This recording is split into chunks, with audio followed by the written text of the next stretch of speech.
Bapak Ibu, saudara sekalian terkasih, di dalam nama Tuhan Yesus Kristus, apa kabar? Puji Tuhan, di sore hari ini kita dapat kembali berjumpa dalam program belajar bareng Kitab Kejadian. Mari sebelum kita belajar firman Tuhan, lebih lanjut kita sama-sama berdoa.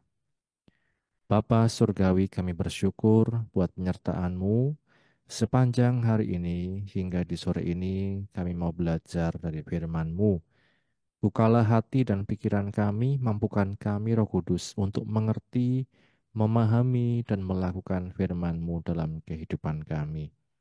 Kami bersyukur, ini doa kami, hanya di dalam nama Tuhan, Yesus Kristus kami berdoa, haleluya. Amin.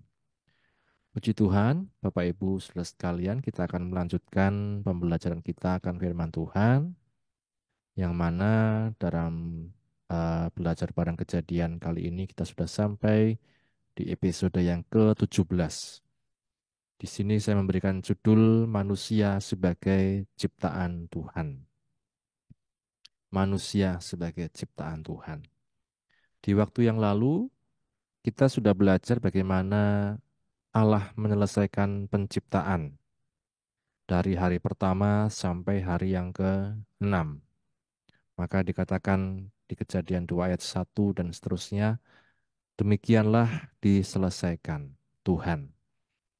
Dari sini kita mengambil satu pelajaran bahwa kalau Allah mengerjakan sesuatu sampai selesai, dia menyelesaikan dengan tuntas.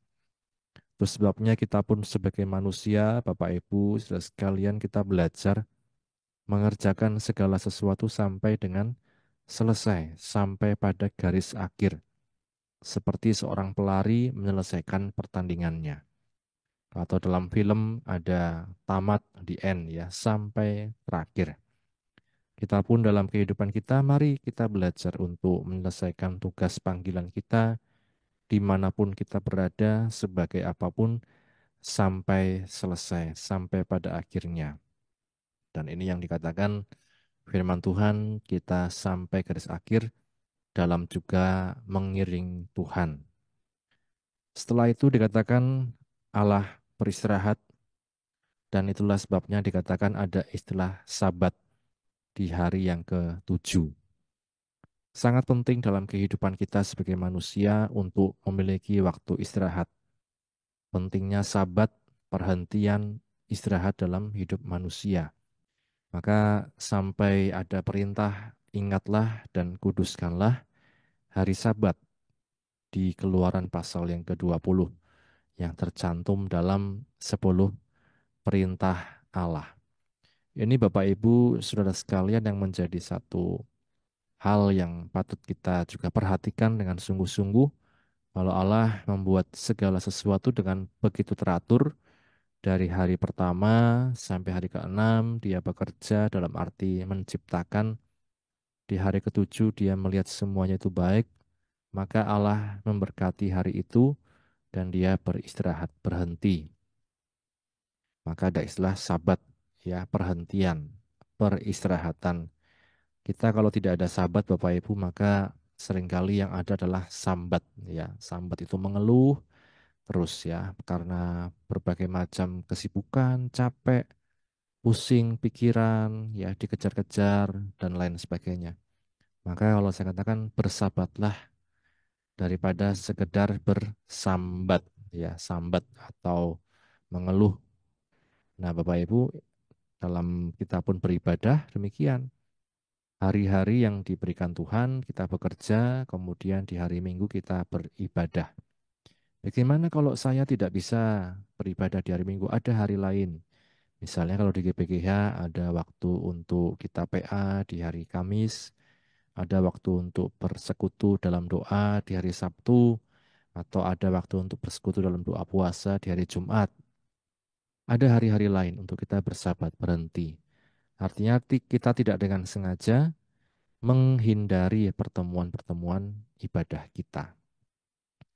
Nah, Bapak Ibu, saudara sekalian, kalau kita melihat di episode kali ini, kita akan melihat kembali bagaimana kalau Allah sudah menyelesaikan semua, kemudian di Kejadian 2, ada lagi ketika itu Allah dikatakan firman Tuhan eh, menciptakan manusia. Seakan-akan ada dua peristiwa penciptaan manusia. Tapi kalau kita lihat lebih dalam bahwa sebenarnya ini hanya menerangkan sebagai keterangan dari peristiwa penciptaan manusia. Kita melihat dalam Kejadian pasal 2, kita baca saja dari ayat pertama ya Bapak Ibu.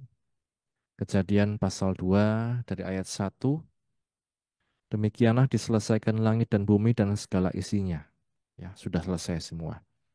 Ketika Allah pada hari ketujuh telah menyelesaikan pekerjaan yang dibuatnya itu, berhentilah ia pada hari ketujuh, ada perhentian dari segala pekerjaan yang telah dibuatnya. Berhenti, kemudian apa?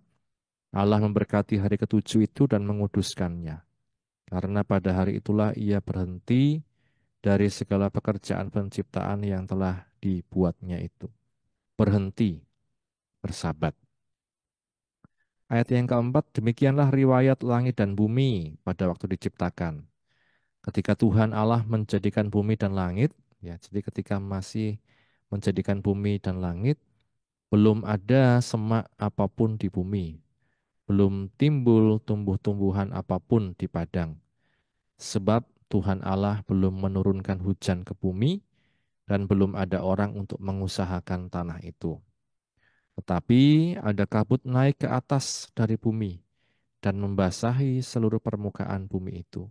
Ketika itulah Tuhan Allah membentuk manusia itu dari debu tanah dan menghembuskan nafas hidup ke dalam hidungnya. Demikianlah manusia itu menjadi makhluk yang hidup. Berbahagia setiap kita yang membaca, mendengar, dan juga yang melakukan firman Tuhan. Kita lihat Bapak Ibu di Kejadian 1 sudah ada penciptaan manusia. Lalu kemudian ada orang bertanya, kenapa di Kejadian 2 masih ada lagi? Apakah ini dua peristiwa yang berbeda? Di ayat 7 tadi ya, ketika itulah Tuhan Allah membentuk manusia itu dari debu tanah dan menghembuskan nafas hidup ke dalam hidupnya. Demikianlah manusia itu menjadi makhluk yang hidup. Jadi beberapa penafsir mengatakan bahwa itu bukanlah peristiwa yang berbeda. Namun peristiwa satu menerangkan peristiwa yang lain. Jadi bagaimana kalau kita melihat lebih detail lagi, Alkitab menuliskan tentang penciptaan manusia. Jadi bukan merupakan peristiwa yang berbeda, tetapi saling melengkapi, saling menerangkan. Itu Bapak Ibu. Maka kita mendapati tadi bahwa ketika kabut itu naik, maka Allah menciptakan manusia. Ketika itulah Tuhan Allah membentuk manusia dari debu tanah. Ada lagi Bapak Ibu yang seringkali dipertanyakan di ayat yang kelima, belum ada semak apapun di bumi, belum timbul tumbuh-tumbuhan apapun di padang, sebab Tuhan Allah belum menurunkan hujan ke bumi, dan belum ada orang untuk mengusahakan tanah itu. Padahal kalau kita lihat di Kejadian 1, di penciptaan sudah ada tumbuh-tumbuhan dan lain sebagainya. Tetapi kemudian kenapa di ayat yang kelima ini belum timbul tumbuh-tumbuhan apapun di padang? Nah, kalau kita melihat Bapak Ibu dari beberapa bahasa terjemahan, bahwa yang dimaksud dengan tumbuh-tumbuhan di sini atau tanam-tanaman di sinilah tanam-tanaman yang dapat dikonsumsi oleh manusia, tanam-tanaman konsumsi manusia. Jadi kemudian kalau kita melihat itu, kita menyambung kembali, menghubungkan peristiwa ini dengan penciptaan manusia, dikatakan belum ada orang untuk mengusahakan tanah itu. Jadi untuk apa kemudian tumbuh-tumbuhan itu ada kalau belum ada manusia yang kemudian akan mengkonsumsinya, belum ada orang untuk mengusahakan tanah itu. Maka disinilah kita melihat bagaimana keajaiban kemahakuasaan Tuhan. Dia merencanakan segala sesuatu dengan tepat. Allah perencana sempurna dalam kehidupan kita. Dalam penciptaan langit dan bumi, penciptaan manusia, dikatakan salah satunya untuk apa? Mengusahakan bagaimana tanam-tanaman, tumbuh-tumbuhan itu yang bisa dikonsumsi oleh manusia. Nah, Bapak Ibu Saudara sekalian, kita melihat kemudian bahwa dikatakan Tuhan Allah belum menurunkan hujan ke bumi dan belum ada orang untuk mengusahakan tanah itu. Jadi kalau kita melihat kembali bahwa ini yang dimaksudkan adalah tumbuh-tumbuhan, tanam-tanaman yang bisa digunakan untuk dikonsumsi atau dikonsumsi oleh manusia. Karena memang belum ada orang yang mengusahakannya, maka belum timbul secara sempurna. Nah, Bapak Ibu, kita di sini kemudian bisa melihat secara lebih detail, lebih jelas bagaimana peristiwa penciptaan manusia itu. Salah satunya juga adalah untuk mengusahakan tanah yang diberikan Tuhan, yang diciptakan Tuhan. Untuk apa? Untuk manusia itu sendiri. Ya, maka kita melihat itu peristiwa yang membuat kita lebih jelas mengerti tentang penciptaan manusia di Kejadian pasal 4, 2, pasal 2 ayat 4 dan seterusnya. Kemudian kita juga melihat Bapak Ibu bahwa penciptaan manusia dikatakan firman Tuhan bahwa manusia itu adalah apa? Debu tanah yang dihembusi nafas hidup. Debu tanah yang dihembusi nafas hidup. Seringkali kemudian juga ada yang mengatakan inilah tanah liat, ya. Ada yang mengatakan sebagai tanah liat, ada yang mengatakan kemudian firman Tuhan katakan debu tanah. Artinya apa Bapak Ibu Saudara sekalian? Bahwa kita ini ciptaan Tuhan yang dikatakan sebenarnya bukan siapa-siapa, bukan apa-apa. Karena apa? Dari debu kembali kepada debu ya, kata firman Tuhan ya. Kita dari debu tanah, tetapi kemudian dihembusi oleh nafas hidup. Ya, kalau dalam terjemahan lain, ruah ya, roh yang dari Allah sendiri. Untuk apa? Untuk manusia itu hidup. Maka kita bisa mengingat ada peristiwa bagaimana kumpulan tulang berserakan yang tertulis dalam kitab Nabi Yehezkiel. Kemudian ketika Tuhan memberi perintah, tulang-tulang itu bersatu kembali, timbul urat, daging, dan lain sebagainya. Tapi belum ada nafas kehidupan. Baru kemudian ketika Tuhan katakan roh nafas kehidupan masuklah ke tubuh manusia-manusia itu, maka mereka menjadi hidup. Nah, Bapak Ibu, bahwa kita tidak bisa hidup, kita tidak bisa ada, kita tidak bisa bergerak kalau tanpa campur tangan Tuhan. Kita bukan siapa-siapa kalau tanpa campur tangan Tuhan dalam hidup kita. Pemazmur pernah merenungkan ini, kita melihat di Mazmur pasal yang ke-8. Mazmur pasal 8 ayat yang keempat. Mazmur 8 mulai ayat 4. Jika aku melihat langitmu, buatan jarimu, bulan dan bintang-bintang yang kau tempatkan. Apakah manusia sehingga engkau mengingatnya? Apakah anak manusia sehingga engkau mengindahkannya? Namun engkau telah membuatnya hampir sama seperti Allah dan telah memahkotainya dengan kemuliaan dan hormat. Engkau membuat dia berkuasa atas buatan tanganmu. Segala-galanya telah kau letakkan di bawah kakinya. Kambing domba dan lembu sapi sekalian, juga binatang-binatang di padang. Burung-burung di udara dan ikan-ikan di laut dan apa yang melintasi arus lautan. Bapak Ibu, apakah kita menyadari betapa tidak berharganya kita, dikatakan jadi debu tanah. Tapi kemudian bahwa kita melihat pemazmur seperti pemazmur mengatakan, apakah manusia sehingga engkau mengingatnya. Ini refleksi diri ya, merenungkan, ya Tuhan, kami ini sesungguhnya orang-orang yang tidak berharga, tetapi mengapa engkau mengingat kami, mengapa engkau mengindahkan kami sebagai manusia. Kalau kita hubungkan juga dengan kehidupan kita sebagai manusia yang penuh dengan dosa, kecenderungan akan dosa, siapakah manusia sehingga dikatakan oleh kasihnya Allah Bapa mengutus putranya Tuhan Yesus Kristus ke dalam dunia menjadi sama dengan manusia. Kemudian apa? Disalib, mati disalib, disalib dan kemudian bangkit ya. Untuk apa? Memproklamasikan kemenangan atas maut. Siapa yang diselamatkan? Manusia yang berdosa. Manusia yang mau datang kepada Tuhan. Manusia yang mau percaya kepada Tuhan Yesus Kristus. Katakan, siapakah manusia sehingga engkau mengindahkannya?